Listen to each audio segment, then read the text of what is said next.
প্রায় 20 গাছের উপরে জাল, এই যে চায়না জাল পোড়ায় ফেলছে পুলিশে।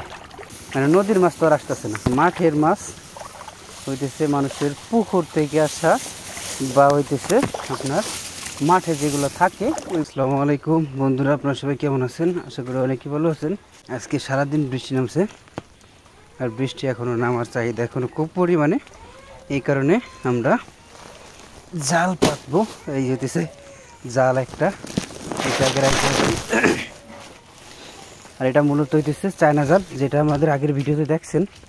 যারা আমার আগের ভিডিও দেখছেন তারা হয়তো কি জানেন যে আমরা চায়না জাল পাতি মাঝে মাঝে, মানে শখের বিষয়। মাঠের ভিতরে এমনি সে পাতি না, আপনার যে নদী আছে ওই সব জায়গায় পাতি না, কেন ওই সব জায়গায় লিগেল না। আর মাঠে হইতেছে এটা আটকা জায়গার মাছ, এই কারণে এটা লিগেল আছে। এই কারণে আমরা আজকে মাঠে জাল পাতবো। বাট আমার পায়ের অবস্থা কিন্তু খুব খারাপ। এই লাইনে একটা গাছ পাতা যায়, এই লাইনে আরেকটা গাছ দেওয়া যায়, আরেকটা ওই পাশে যে এই জায়গায় আমরা আগে দিতাম না, সেই সময় ধান কিন্তু ছোটো ছিল। যারা আমার ভিডিও দেখছেন তারা হয়তো কি জানেন যে আর ভাই আমাদের আশেপাশের থেকেই, ঠিক আছে, আজকে প্রায় 20 গাছের উপরে জাল, এই যে চায়না জাল পোড়ায় ফেলছে পুলিশে, বুঝছেন? কারণ এটি তো বাংলাদেশে নদীতে পাতা লিগেল না, এই জন্য, ঠিক আছে। আর মেন হচ্ছে যে কাহিনী সেটা হচ্ছে যে লিগেল না। আরে ভাই বৃষ্টি আসলো আবার। নদীতে পাতা লিগেল না, ঠিক আছে, একটু পরিষ্কার করতে হবে। কিন্তু আমরা মাঠে পাচ্ছি, যাদের জাল পোড়াইছে তারাও মাঠে পাচ্ছে। কিন্তু একটা জিনিস কি, পুলিশ বিশ্বাস জীবনেও করবে না, এটা স্বাভাবিক বিষয় ভাই। কেননা জাল আছে মানেই তুমি নদীতে পাতো, এরকম জিনিস তারা বিশ্বাস করে। এটা কিন্তু শাপলা, ছোটো ছোটো শাপলা। এদিক দিয়ে ঠিক আছে, এদিক দিয়ে পরিষ্কার করা লাগবে না। তাহলে আমি প্রথম ওই গাছাই না এই দিকে দিব। রে ভাই আসল জিনিস জানি না, লাগবো না, ওই লাগবো না। এত বড় বড় দানা শিখিয়ে লেগে তাইলে মেবি এটার ভিতরে দুই গাছ জাল দিছিলাম সম্ভবত। আমার মনে কইতেছে যে 2 গাছ জাল দিছিলাম। মাঠের মাছ হইতেছে মানুষের পুকুর থেকে আসা বা হইতেছে আপনার মাঠে যেগুলো থাকে ওইগুলোর থেকে। তাছাড়া এমনি বাইরের মাছ তো মনে করেন যে মানে নদীর মাছ তো আর আসতেছে না, আমার জানার মতো সমস্যা হওয়ার কথা না।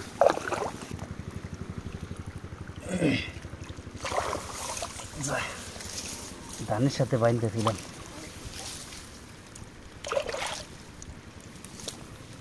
আমার ভাই বলছে যে জালের যে মাথাগুলো আছে এগুলো উঁচু করে দিতে, বাট আমি উঁচু করবো কেমনি, সেগুলো তো আনিই নেই।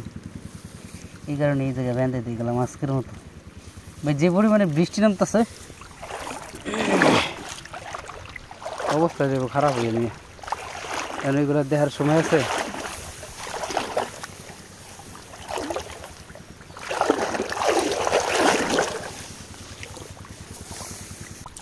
ও আরেকটা পাচ্ছি ভাই, বাসছি, বাট এইদিকে পাতা হয়ে গেল অনেক। দেখি ওই পাশে থেকে টানাই আসি, মানে এই জায়গা থেকে ওই পাশে যাই, যেটুকু থাকে সেটুকু ওই দিকে সরাই দিব আবার। তবে বাসা মানে ওই জায়গা থেকেই পর্যন্ত আনা, ওই কষ্টটা কমছে ভাই, কী বলেন তার, ওই কষ্ট হচ্ছে দেখার মতো না। জালও ঠিকভাবে আছে।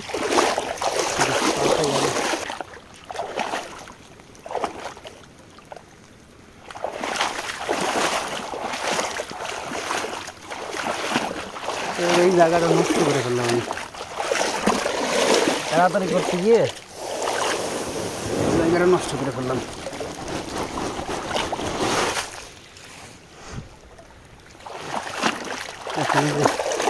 কেদা কেদা করে ফেলছে করে।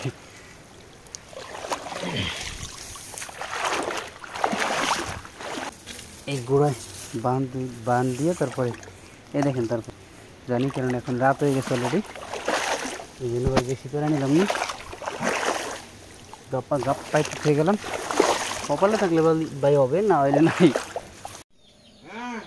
বাদে নাই দেখ দেখ বাছুরটা কি থাকে দেখ, আর সারাটা দিন বইরে জায়গা দেখ। বাছুরের আজকে কি করবি কাকা?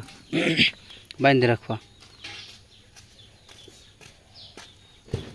তাই বাছুর জোর খাটাই রে, সাইডে কই মাত্র। সেই সময় মাছ নাই, খালি খালি বাতাইছে আমার 3 গাছ জাল, খালি খালি বাতাইছে। তো মাছ পাওয়ার কথা ছিল, কালকে যে বৃষ্টি নামলো না কাকা, কাহিনী আছে কাকা। নদীর পানি ঘোলা ছিল কিন্তু ইসের পানি কোনো ঘোলা ছিল না। ওই বৃষ্টিতে কি ঘোলা হয় নাকি? গোলা নাকি মাছ এই মাছ পাওয়ার কথা ছিল।